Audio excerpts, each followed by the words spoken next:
When in the course of human events it becomes necessary for one people to dissolve the political bands which have connected them with another, and to assume among the powers of the earth the separate and equal station to which the laws of nature and of nature's God entitle them, a decent respect to the opinions of mankind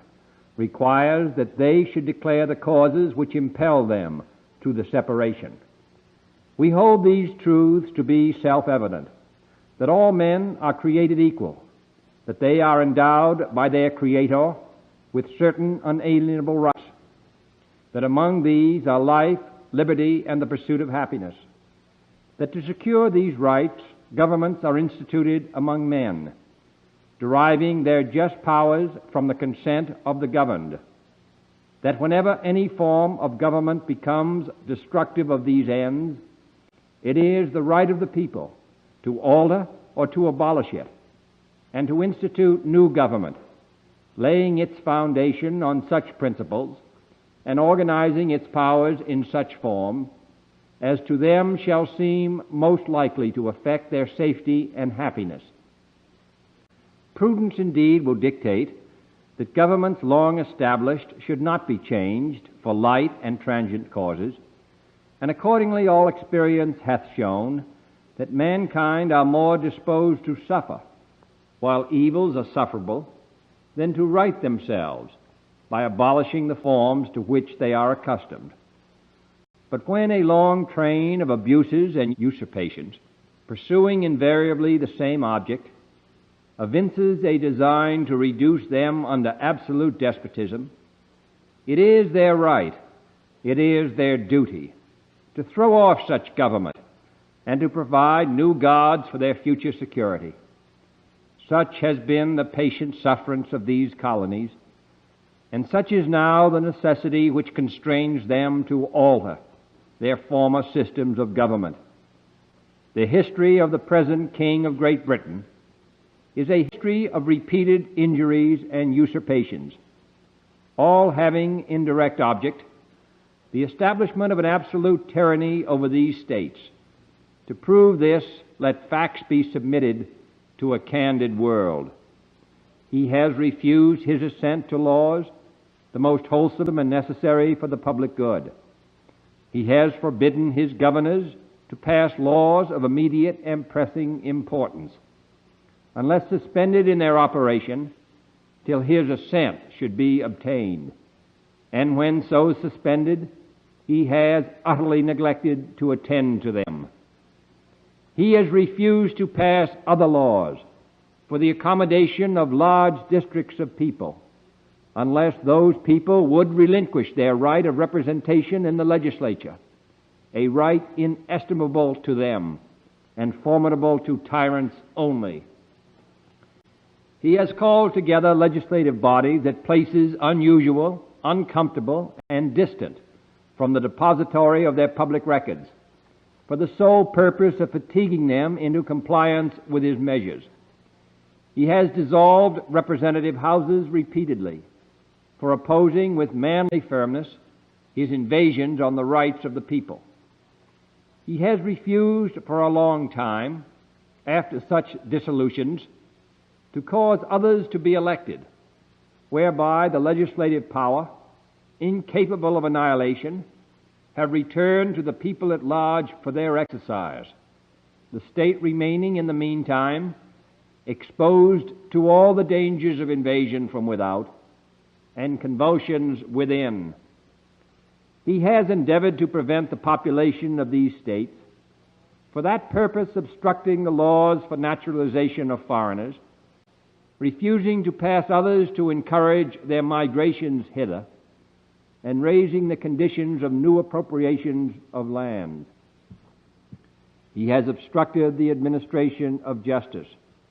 by refusing his assent to laws for establishing judiciary powers. He has made judges dependent on his will alone for the tenure of their offices and the amounts and payment of their salaries. He has erected a multitude of new offices and sent hither swarms of officers to harass our people and eat out their substance. He has kept among us, in times of peace, standing armies without the consent of our legislatures. He has effected to render the military independent of and superior to the civil power. He has combined with others to subject us to a jurisdiction foreign to our Constitution and unacknowledged by our laws, giving his assent to their acts of pretended legislation, for quartering large bodies of armed troops among us, for protecting them by a mock trial from punishment for any murders which they should commit on the inhabitants of these states, for cutting off our trade with all parts of the world, for imposing taxes on us without our consent, for depriving us in many cases of the benefits of trial by jury, for transporting us beyond seas to be tried for pretended offenses, for abolishing the free system of English laws in a neighboring province, establishing therein an arbitrary government, and enlarging its boundaries so as to render it at once an example and fit instrument for introducing the same absolute rule into these colonies, for taking away our charters, abolishing our most valuable laws, and altering fundamentally the forms of our government, for suspending our own legislatures and declaring themselves invested with power to legislate for us in all cases whatsoever. He has abdicated government here by declaring us out of his protection and waging war against us. He has plundered our seas, ravaged our coasts, burned our towns, and destroyed the lives of our people. He is at this time transporting large armies of foreign mercenaries to complete the work of death, desolation, and tyranny, already begun with circumstances of cruelty and perfidy, scarcely paralleled in the most barbarous ages, and totally unworthy the head of a civilized nation. He has constrained our fellow citizens, taken captive on the high seas, to bear arms against their country, to become the executioners of their friends and brethren,